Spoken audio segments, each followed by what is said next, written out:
5G બજેટના સમાચારની સાથે જી હા, નાણામંત્રી કનુ દેસાઈએ આજે 5G ગુજરાતના સંકલ્પની સાથે 5G બજેટ લોન્ચ કર્યું. બજેટમાં ગરવી, ગુણવંતુ, ગ્રીન, ગ્લોબલ અને ગતિશીલ ગુજરાતની સંકલ્પના રખાઈ. આજે વિધાનસભામાં ગુજરાતનું વર્ષ 2024-25નું બજેટ રજૂ થયું. નાણામંત્રી કનુ દેસાઈ પોથીની જગ્યાએ બ્લેક કલરની બ્રીફકેસ લઈ વિધાનસભા પહોંચ્યા હતા. કનુ દેસાઈએ કહ્યું કે ગુજરાતના ઇતિહાસનું સૌથી મોટું બજેટ છે, જેમાં 2047નો રોડમેપ છે. ગરવી, ગ્રીન અને ગુણવત્ત રાજ્યના સપના સાથેનું બજેટ રજૂ થયું. ગુજરાતનું આ વર્ષનું બજેટનું કદ 3,32,465 કરોડનો છે. આ વર્ષે બજેટમાં 11% વધારો થયો. ગુજરાતના દરેક નાગરિક માટે લિવિંગ વેલ એન્ડ અર્નિંગ વેલના સૂત્રો સાથે વિકસિત ગુજરાત 2047ના વિઝનને સાકાર કરવાનો ઉદ્દેશ્ય છે. સરકારે 2047 સુધીમાં ગુજરાતની અર્થવ્યવસ્થા 3.5 ટ્રિલિયન કરવાનું લક્ષ્ય રાખ્યું. તો 112 નંબરની જાહેરાત કરતા પણ કહ્યું કે આ નંબર ડાયલ કરવાથી પોલીસ, ફાયર વિભાગ અને બીજી ઇમરજન્સી સેવા ઉપલબ્ધ થશે. આ વ્યવસ્થાને સુનિશ્ચિત કરવા જનરક્ષક યોજના શરૂ કરવાની જાહેરાત કરી. આ નંબર ડાયલ કરવાથી શહેરી વિસ્તારમાં 10 મિનિટમાં અને ગ્રામ્ય વિસ્તારમાં 30 મિનિટમાં પોલીસ ઘટના સ્થળે પહોંચશે. રાજ્યમાં વધુ 7 મહાનગરપાલિકાઓ બનશે, જેની જાહેરાત આજે બજેટમાં કરવામાં આવી. રાજ્યમાં 8 મહાનગરપાલિકા હતી, જેમાં વધારો કરાયો છે. આજે વિધાનસભામાં રજૂ કરાયેલા રાજ્યના બજેટમાં નાણામંત્રી કનુ દેસાઈએ જાહેરાત કરી. રાજ્યમાં 7 નવી મહાનગરપાલિકા બનાવવામાં આવશે. નવસારી, ગાંધીધામ, મોરબી, વાપી, આણંદ, મહેસાણા અને સુરેન્દ્રનગર વઢવાણને નગરપાલિકામાંથી રૂપાંતર કરી મહાનગરપાલિકાનો દરજ્જો આપવામાં આવશે. આ નિર્ણયથી શહેરના વિકાસને ગતિ મળશે અને નાગરિકોની સુખાકારી વધશે. નવી મહાનગરપાલિકાની જાહેરાત થતાં લોકોને હવે આશા છે કે મનપામાં આવરી લેવાતા તમામ વિસ્તારોનો વિકાસ વધુ થશે. બજેટમાં વિદ્યાર્થીઓ માટે ખાસ સરકારે જાહેરાત કરી છે. વિદ્યાર્થીઓ માટે નમો લક્ષ્મી યોજના શરૂ કરાઈ છે. વિકાસની નેમ સાથે આગળ વધતી સરકારે પોતાના વર્ષ 2024-25ના બજેટમાં વિદ્યાર્થીઓ માટે ખાસ જાહેરાત કરી. વિદ્યાર્થીઓ માટે સરકારે નમો લક્ષ્મી યોજનાની જાહેરાત કરી, જેમાં ધોરણ 9-10માં વાર્ષિક 10,000ની સહાય, જ્યારે કે ધોરણ 11-12માં વાર્ષિક 15,000ની સહાય મળશે. આમ વિદ્યાર્થીઓ માટે ધોરણ 9થી 12 સુધી કુલ 50,000ની સહાય આપવામાં આવશે. તેમના પોષણ, આરોગ્ય અને શિક્ષણને પ્રોત્સાહન આપવા હું નમો લક્ષ્મી યોજનાની જાહેરાત કરું છું.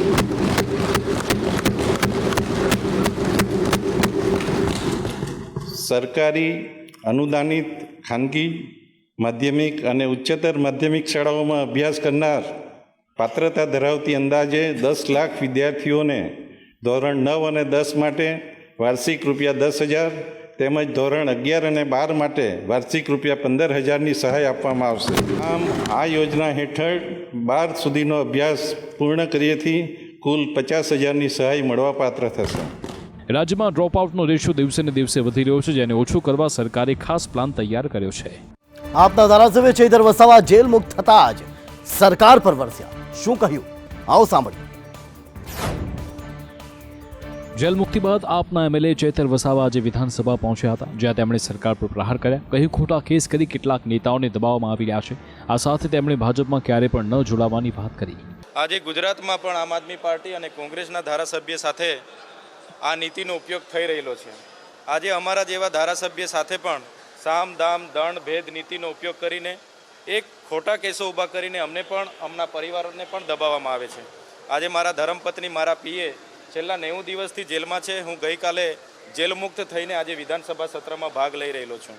જ્યારે આટલા વર્ષોથી એમની સરકાર હોય છતાં પણ ગુજરાતનો શિક્ષિત યુવાન બેરોજગાર હોય, આદિવાસી વિસ્તારોમાં શાળા ના હોય, શિક્ષકો ના હોય, સિંચાઈનું પાણી ના હોય અને રોડ, રસ્તા, હાઈવે, જીઆઈડીસી અને નહેરોમાં જમીનો ગયેલી છે, એમને વળતર ના મળતું હોય, ત્યારે અમે ક્યારે પણ ભાજપમાં જવાના નથી. આપને જણાવી દઈએ કે વન કર્મચારીને ડરાવવા ધમકાવવાના કેસમાં ચૈતર વસાવા જેલમાં હતા. તેઓ જામીન પર બહાર આવ્યા અને તેમના પત્ની પણ હવે જામીન મેળવી ચૂક્યા છે. જૂનાગઢ તોડકાંડના આરોપી તરલ ભટ્ટની આખરે ધરપકડ કરવામાં આવી. સસ્પેન્ડેડ પીઆઈને અમદાવાદથી એટીએસે ઝડપી લીધો.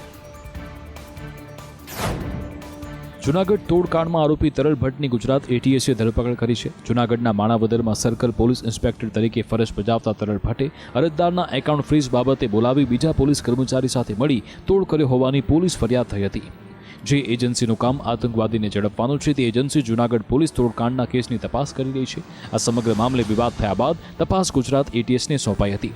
ગુજરાત એટીએસનો દાવો છે કે અમદાવાદથી તરલ ભટ્ટની ધરપકડ થઈ છે. બીજી બાજુ તરલ ભટ્ટના કેટલાક ખાસ માણસો એક દિવસ પહેલા એટીએસમાં ગયા હોવાની પણ વિગતો મળી. કોલ સેન્ટરના માફિયા અને માધુપુરા સટ્ટાકાંડના ડેટા તેમની પાસે હતા. તેમણે એટીએસની મુલાકાત લીધી હોવાની માહિતી છે.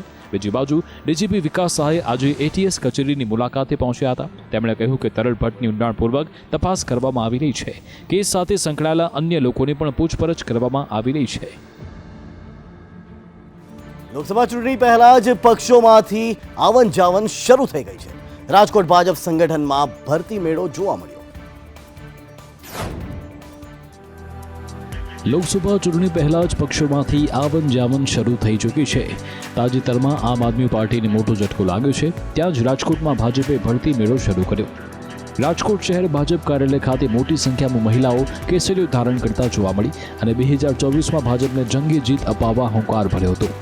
ઉલ્લેખનીય છે કે ક્ષત્રિય સમાજ અને કરણી સેનાની 200થી વધુ મહિલા આગેવાનો ભાજપમાં જોડાઈ હતી અને ભાજપનો કેસરીયો ખેસ ધારણ કર્યો હતો. ભાજપના પ્રદેશ ભાજપ ઉપાધ્યક્ષ ડોક્ટર ભરત બોખરાએ તમામ મહિલાઓને આવકાર આપ્યો હતો. ઉલ્લેખનીય છે કે આ કાર્યક્રમમાં ભાજપના શહેર પ્રમુખ હાજર રહ્યા હતા. અનેક આગેવાનો પણ અહીંયા જોડાયા હતા. લોકસભા ચૂંટણી પહેલા ભાજપનું મહિલા સંગઠન મજબૂત બનાવવાની નેમ સાથે મહિલા આગેવાનોને પક્ષમાં જોડવામાં આવી રહી છે. કરણી સેના ગુજરાતના મહિલા અધ્યક્ષ આદરણીય પદ્મિનીબા વાળા એમની આખી ટીમ 300થી વધારે બહેનો ક્ષત્રિય સમાજના પરંપરાગત પોશાક સાથે ભારતીય જનતા પાર્ટીમાં વિધિવત રીતે પ્રવેશ કરી રહ્યા છે. જામનગરમાં વિપક્ષી નગર સેવિકાએ અનોખો વિરોધ કરીને શાસક પક્ષને પણ હેરાન કરી દીધો. જામનગરમાં રખડતા શ્વાનના આતંકને લઈ લોકોમાં રોષની લાગણી છે. લોકો રજૂઆત કરીને થાક્યા છે. દરમિયાનમાં વિપક્ષી નગર સેવિકા રચના નંદાણીયાએ અનોખો વિરોધ કર્યો. રચના નંદાણીયા નગરપાલિકામાં 2 શ્વાન લઈને પહોંચ્યા હતા અને તેમણે ભારે હોબાળો કર્યો. રખડતા શ્વાનના ખસીકરણને બદલે શ્વાનના કાયમી નિરાકરણની તેમણે માંગ ઉઠાવી હતી. તેમણે લોકો અને શ્વાન બંનેના જીવનને નુકસાન ન પહોંચે તે પ્રકારની વ્યવસ્થા કરવા માંગ કરી હતી. તેમણે સ્ટેન્ડિંગ કમિટીમાં યોજાનારી બજેટ બેઠકમાં આ માટેની વ્યવસ્થા કરવા માંગ કરી હતી. તેમના હોબાળાને કારણે શાસક પક્ષના સભ્યો પણ અચરજમાં મુકાઈ ગયા હતા. વ્યાસ ભોયરામાં પૂજા ચાલુ જ રહેશે કારણ કે મુસ્લિમ પક્ષે પૂજા પર પ્રતિબંધ મૂકવાની માંગ કરી હતી, જે અંગે હવે 6 તારીખે સુનાવણી થશે. જ્ઞાનવાપીના વ્યાસ ભોયરામાં પૂજા ચાલુ જ રહેશે કારણ કે અલ્હાબાદ હાઈકોર્ટે મુસ્લિમ પક્ષની અરજી પર પૂજા પર પ્રતિબંધ મૂકવા માટેનો કોઈ આદેશ જાહેર કર્યો નથી. આ ઉપરાંત કોર્ટે એડવોકેટ જનરલને પણ કાયદો અને વ્યવસ્થા જાળવવા આદેશ કર્યો. હવે આ કેસમાં આગામી સુનાવણી 6 ફેબ્રુઆરી થશે. આ પહેલા ગુરુવારે સુપ્રીમ કોર્ટે વ્યાસ ભોયરામાં પૂજા રોકવા સંબંધિત અરજી પર તાત્કાલિક સુનાવણી કરવાનો ઇનકાર કર્યો હતો. સુપ્રીમ કોર્ટે મુસ્લિમ પક્ષને પહેલા હાઈકોર્ટનો સંપર્ક કરવા સૂચન કર્યું. હાઈકોર્ટમાં બંને પક્ષે દલીલો થઈ. આ પછી જજની બેન્ચે વારાણસીની સ્થિતિ વિશે પણ માહિતી મેળવી. તે સમયે મુસ્લિમ પક્ષે કોર્ટને કહ્યું કે વારાણસી કોર્ટે 7 દિવસની અંદર ભોયરામાં પૂજાની વ્યવસ્થા કરવાનો નિર્દેશ કર્યો છે. જો કે ડીએબી માત્ર 7 કલાકમાં પૂજા પ્રક્રિયા શરૂ કરી હતી, જેના કારણે ત્યાં અરાજકતા સર્જાઈ હતી. આ સાથે હાઈકોર્ટે હિન્દુ પક્ષને પણ પૂછ્યું કે હવે પૂજા માટે અરજી કરવાની શું જરૂર હતી.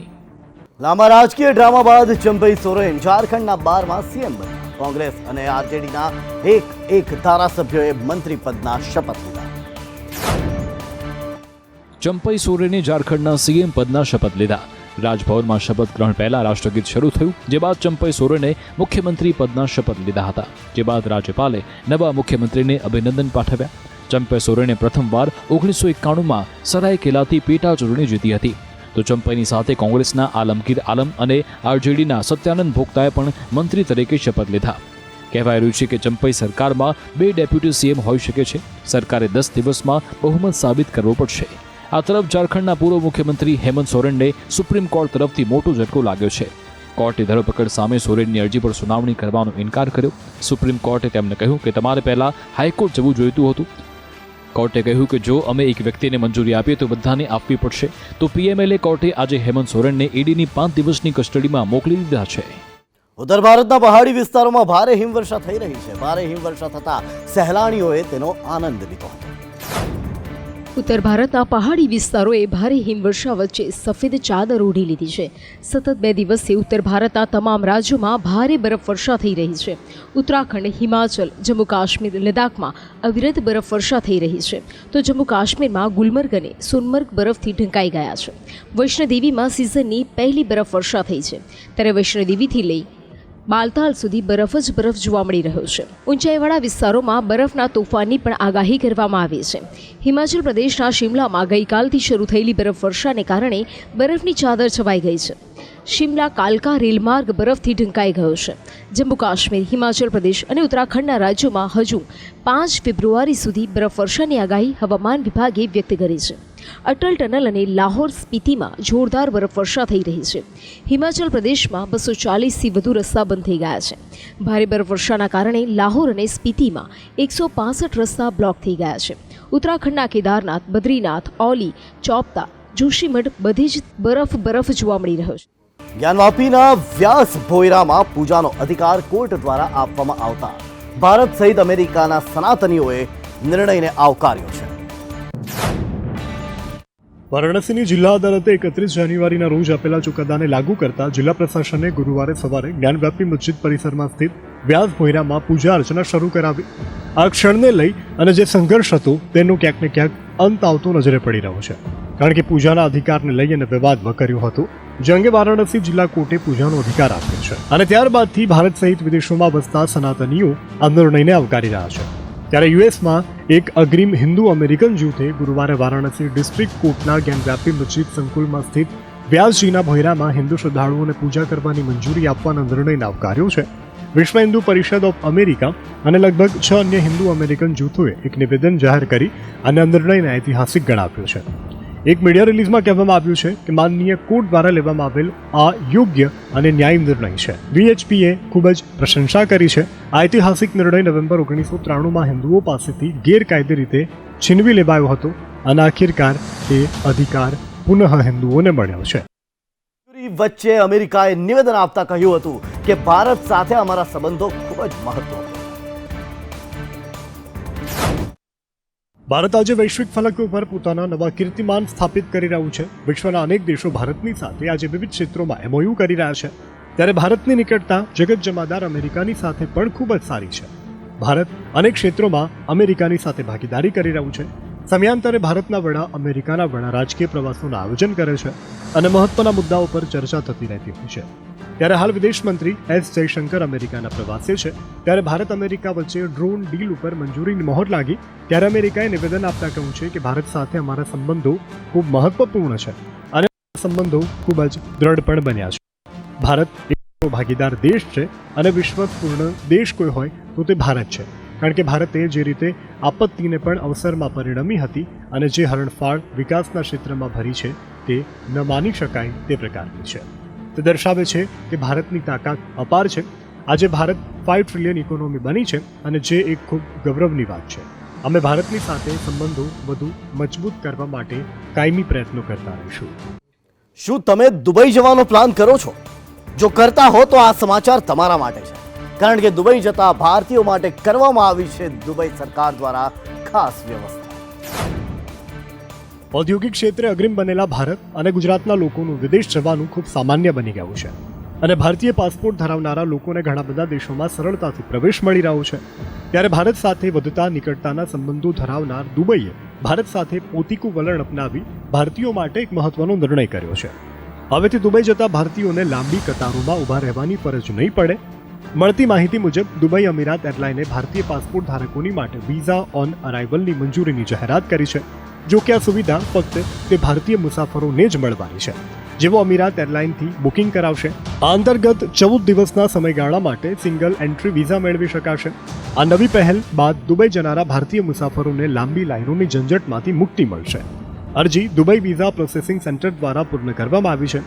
ખરેખર ભારતીય પાસપોર્ટ ધારકોની પાસે US વિઝા અથવા તો ગ્રીન કાર્ડ અથવા તો યુરોપિયન યુનિયન અથવા તો UK રેસિડેન્સી હોવી આવશ્યક છે, જે ઓછામાં ઓછા 6 મહિના માટે માન્ય છે. ગતરોજ રજૂ થયેલા વચગાળાના બજેટમાં કેન્દ્ર સરકારે માલદીવને કરોડો રૂપિયા ફાળવ્યા છે. સમગ્ર મામલો જાણો આ અહેવાલમાં. ભારત અને માલદીવ વચ્ચે હાલ તણાવ છે. જ્યારથી મોઇઝુએ માલદીવમાં સત્તા હસ્તગત કરી છે ત્યારથી તે ભારત વિરોધી ઝેર ઓકી રહ્યો છે. ભારતીય સૈનિકોને માલદીવે હાકી કાઢવા માટે અનેક વખત નિવેદન પણ આપ્યા, પરંતુ તે થઈ ન શક્યું. બાદમાં વડાપ્રધાન નરેન્દ્ર મોદી લક્ષદ્વીપની મુલાકાતે ગયા. બાદમાં ત્યાં વિતાવેલા સમયની તસવીરો PM મોદીએ પોતાના સોશિયલ મીડિયા હેન્ડલ X ઉપર શેર કરી. કરોડો લોકોએ તે પસંદ કરી, શેર કરી, કમેન્ટ કરી પરંતુ આ વાત માલદીવને રાસ ન આવી અને અપમાનજનક ટિપ્પણીઓ ભારત અને વડાપ્રધાન મોદી વિરુદ્ધ કરી. ત્યારબાદથી વિવાદ થયો અને ભારતીયોએ માલદીવ પ્રવાસ ટાળ્યો. છતાં પણ ભારતના વર્ષ 2024-25ના બજેટમાં માલદીવને કરોડો રૂપિયા ફાળવવામાં આવ્યા છે. માલદીવને 600 કરોડ રૂપિયા ગ્રાન્ટ આપવાની જાહેરાત કરી છે. અગાઉ વર્ષ 2023 અને 24 માટે સરકારે 400 કરોડ રૂપિયા ફાળવ્યા હતા. હવે આપને સવાલ એ થતો હશે કે આવું શા માટે? તે પાછળનું કારણ છે ભારત તેના પાડોશી દેશોની સાથે વિકાસ પ્રોજેક્ટ પર કામ કરે છે, ત્યારે માલદીવને વિકાસ પેટે આ રકમ લોન નહીં પરંતુ સંપૂર્ણ રીતે ગ્રાન્ટ તરીકે આપવામાં આવી છે. આ વખતે પણ માલદીવના ઇન્ફ્રા પ્રોજેક્ટ માટે બજેટમાં 600 કરોડ રૂપિયાની ગ્રાન્ટ આપવામાં આવી છે.